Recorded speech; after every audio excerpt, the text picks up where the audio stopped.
The Art of Extremism. Let's talk about it on this episode of Pushback. Go,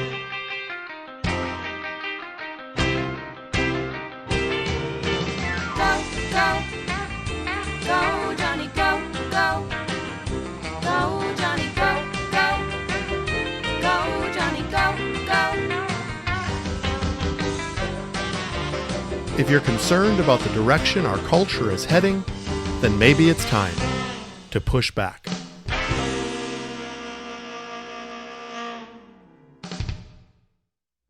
Hello, everyone, and welcome to Pushback. I'm Dr. Jonny, and we're going to talk again this week about cultural issues, the things that affect each and every one of us every single day, and the importance of understanding who we are in that culture. We as ambassadors of Christ, we are the ones that actually represent heaven here on this earth. So not only should we care about culture, we need to understand that we impact culture. And we actually set the culture, which is the one thing in this world that excites me so much, because the Lord, I believe, has given us a mandate and a calling, and there's such a drive in my heart, and hopefully in your heart as well. And if I've stirred you up over the last several, over 2 years of podcasting, then I've done my job, because we want to start thinking culturally. You know, the definition of culture is the sum total ways of living passed down from generation to generation. And if we're concerned about the direction our culture is heading, then maybe it's time to push back, because we aren't weak victims that just roll with the culture. No, we actually set the culture. So I just want to remind you how important you are, how important your family is in the role of culture. This podcast is entitled The Art of Extremism. You know, it doesn't take long before, you start listening to some of these, what we call talking head shows, kind of the pundits that speak and give their opinion, and the experts and the Democrats versus the Republicans, and the liberals versus the conservatives, and each side accusing the other of being extremists. And we hear this term being thrown around. But I believe it's a much more sinister term than we even think, because I believe that there can be actually a strategy or an art of extremism. And I believe that it is intentional, and I believe that it is sinister in nature. And I want to give you some examples in this podcast and some things just even out of the current headlines which make me feel this way. And it's so important. I believe one of the roles that I carry in this podcast is to enlighten or bring light to some of these things that are happening in culture, so that we're aware, so that we know how to talk about it, so that we do talk about it and have the words to say and the insight to realize when it's happening. So those who support extreme positions, I believe it's a way to propagate a program or an agenda, but it's also a way that I believe that personally people choose or strategize to feel better about themselves. Because really, at the end of the day, whenever we talk about anything culturally or morally or relationally, it really has to do with us and with our hearts. You know, we talked even about, science and evolution and climate change and some of these things that are in science. And really, what it boils down to oftentimes is overlooking obvious scientific truth, fact, laws, principles, because there is a feeling inside of the scientist that there cannot be a God. There cannot be a God that actually has a standard of moral living for the scientist themselves. And so instantly there is this filter that it must go through for the scientist to feel better about himself. And the starting platform is, well, there cannot be a God, or I hope there's not a God, because I want to live my life the way I want to live it. At the end of the day, we are composed of individuals making individual choices. Let's be clear. And when we think, especially with a Western mindset, I believe that we think very linear. And I'm not so sure that's how the kingdom of heaven operates. Let me explain. See, we often think of point A to point B to point C to point D. That's the way our brain tends to work, especially in a Western philosophy or mindset. And because of that, we tend to gradiate things. We tend to put things in categories. We tend to number things and order things in a straight line. And I call it sort of an on a curve mentality because, most people who have been raised in this Western society and in Western education, we are all very familiar with getting graded on a curve. And the painful part or the beautiful part, depending on where you are in the curve, about a curve is that it's not even so much how much you learn or how much you know, as long as you know more than the person next to you. And as long as you are higher down that linear scale than the person next, as long as you are better than most, then you have won or you have succeeded. See, we are guilty of this. We are guilty of the way of thinking about this. So we talk about the GOATs, the greatest of all times. And we try to say, who is that in football, in science, in academics, in chess. It doesn't matter what the category is. Who's the GOAT? Who's the best? Who's the top 10? And why do we rank them that way? So many TV shows, especially in the realm of sports, are ordered that way, where we have lists and rankings. But I believe, and the purpose of this podcast is to see the wolf in sheep's clothing. And there's a sinister strategy connected to this linear way of thinking. And this is a pretty bold thing to say, but I believe it's actually an antichrist spirit on the earth. And it has to do with a spirit of compromise. See, I believe extremism pushes and changes the needle so that the most of us, the majority of us, we see it and we kind of say, well, we're not that bad. Relatively speaking, graded on a curve, those people are extreme. So therefore, I feel a little bit better about myself.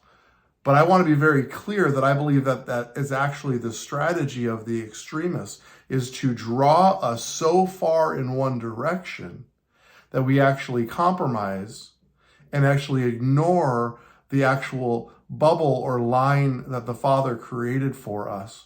And we miss it and we get dragged not completely to the extremists, but as long as we're better than them, then we feel okay. Let me give you some examples. The first one that obviously that I've talked about many times is sort of this abortion extremism. And it seems to keep cropping up despite some of the pretty big pushback that's been coming around lately. And we hear about partial birth abortions or abortion at the birth canal, or even sometimes talking about the mother's right to kill the baby even after it's born. We hear these stories and we go, that's so extreme. That's extremism. And they're crazy people. And who would actually think that? And it's murderous at its heart. And many support this, and please hear me on this, not because they think it will pass or be or accepted, but so that we see this as so abhorrent that we lose sight of the simple everyday abortion.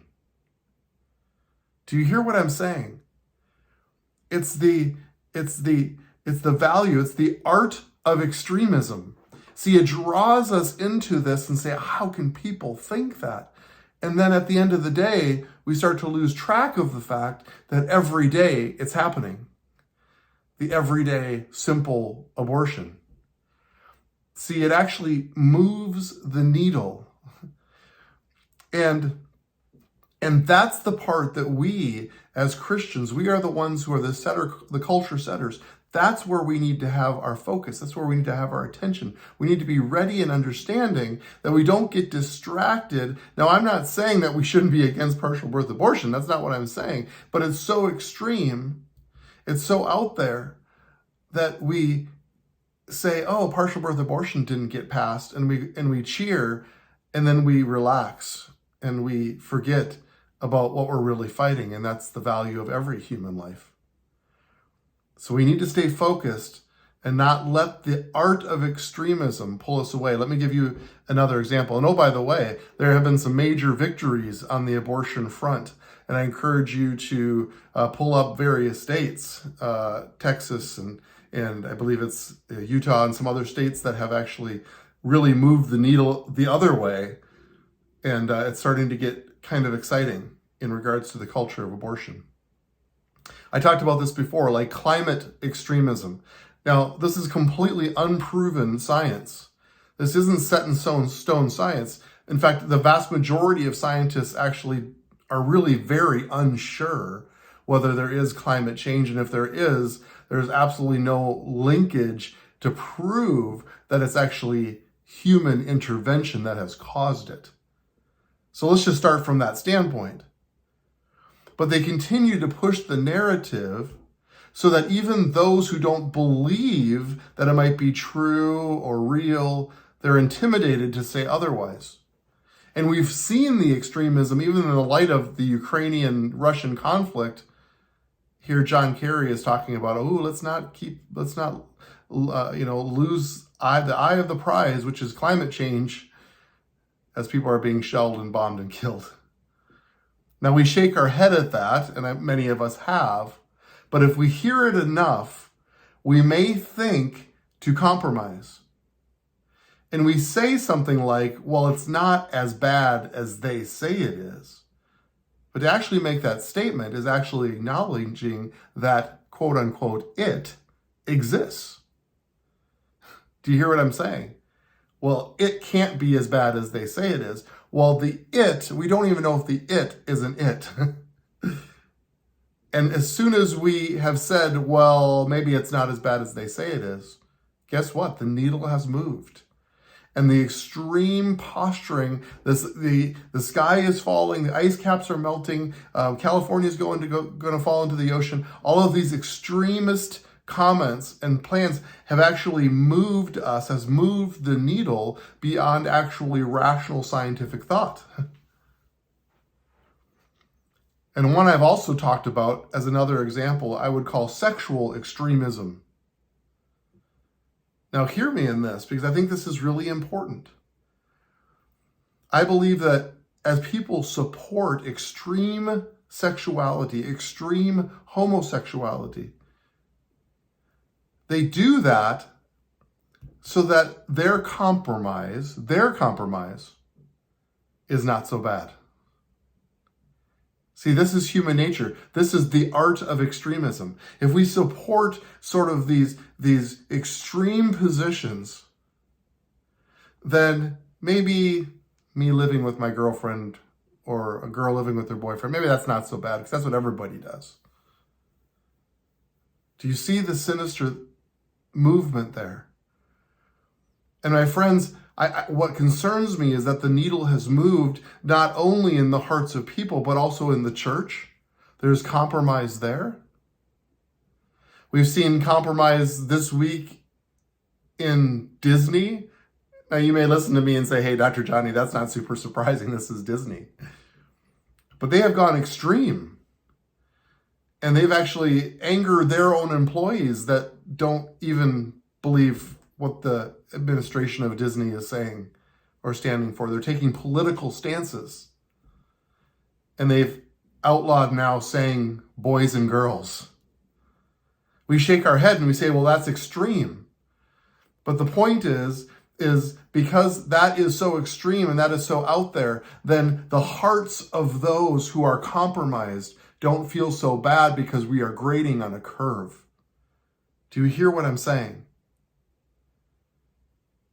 Disney might not be all that surprising, but what about the Hallmark Channel? Oof.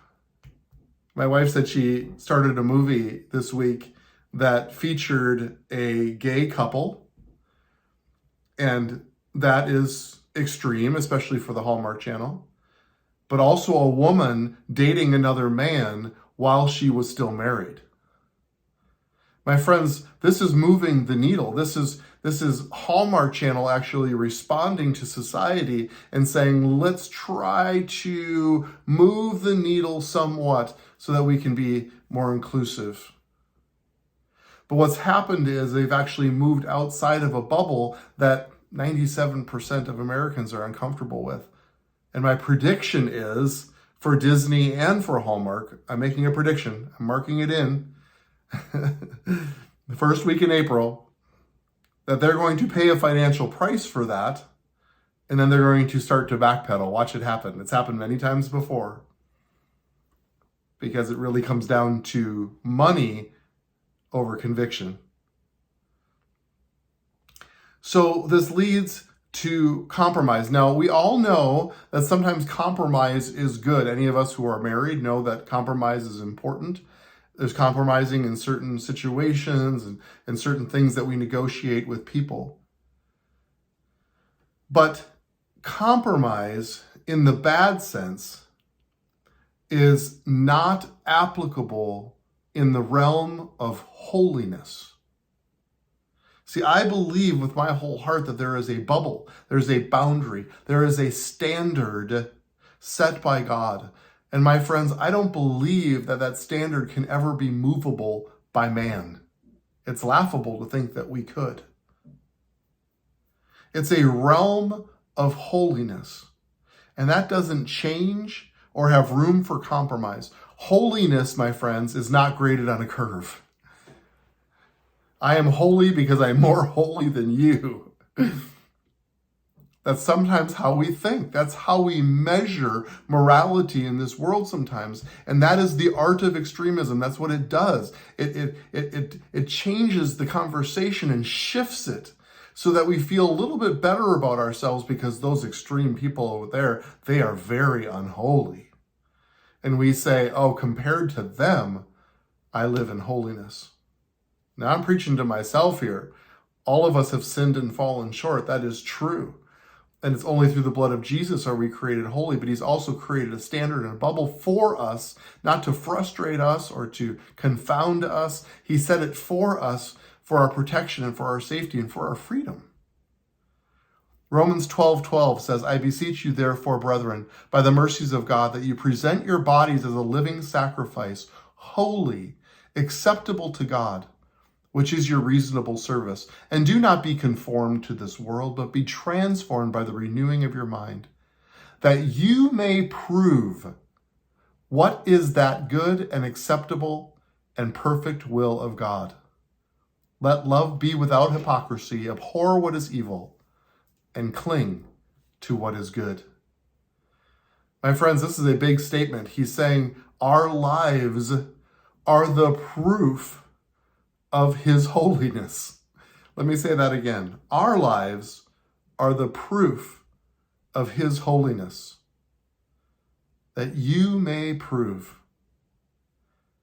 So once again, I believe we need to see the wolf in the sheep's clothing here. It's a sinister strategy. It's an antichrist spirit on the earth. It's a spirit of compromise, and we can't miss it. And I want to expose it. I believe that we need to have our eyes opened and realize that there is an art of extremism. It's smoke and it's mirrors, but it's effective if our eyes are not open. See, we need to call extreme evil, evil. And we need to call regular evil, evil. And we need to call small evil, evil. See, there's a line, and it's not a movable line, because all of those evils live outside of the bubble of holiness. The Bible makes it clear that God does not condone compromising his commands. Deuteronomy 5:32, be careful to do what the Lord God, your God, has commanded you. Do not turn aside to the right or to the left. That sounds like a political statement, doesn't it? Psalm 119, verse 3, joyful are those who do not compromise with evil, and they walk only in his paths. Joyful are those who do not compromise with evil, and they walk only in his paths. Psalm 119:3. See, God is holy, and his ways are right and higher than our ways. Concerning matters that God has clearly addressed, we do not negotiate, bargain, or compromise. I read this paragraph and I copied it down. What makes compromise so dangerous is the subtle way it approaches us. Compromise, by definition, doesn't involve a wholesale capitulation to worldly ways or ideals. Rather, it accommodates them. Most of us would recoil at the thought of tossing Jesus aside and embracing an idol, but compromise never asks us to do that. Compromise says that we can have the idol and keep Jesus too. There's room on the shelf for one more object of worship, right? And that's the harm. And what's the harm, since we still have Jesus? My friends, that is the sinister art of extremism right there. We need to be aware, we need to be vigilant in our own lives as we engage the world. That we don't conform to the world, but we become transformed. That we transform those around us because of the holiness in which we live. Now, this podcast is all about honor. It's about listening to each other. It's not about saying, this is what I believe and you have to believe it the same way. It's not, but it is not, this podcast is not about compromising the boundaries of God, but rather recognizing them, knowing and learning why they are there. I believe that's key. It's key as for us who are in ministry or who are teachers, who have a microphone, that we're able to give the why. Knowing and learning why the boundaries are there. Teaching why they are there. Understanding and promoting that his ways are higher than our ways.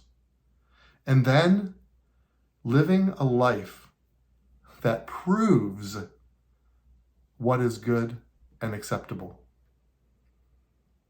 It's called a standard, and it's a high standard.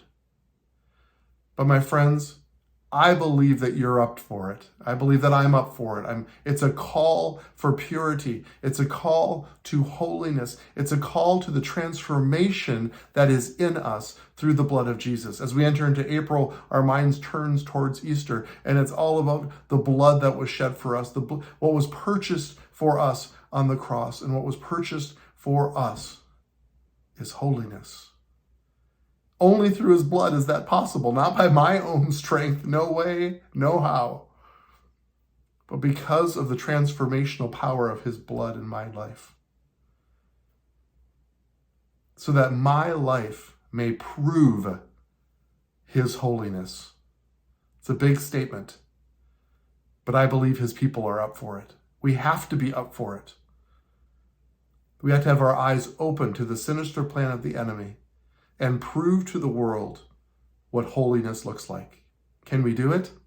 I believe that we can. Let me know what you think. Go to pushbackculture.org and leave me a note or message.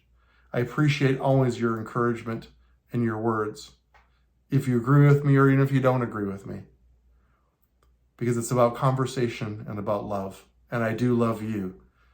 So thank you for listening to me again this week, and until next week, let's go together now to set and shape the culture.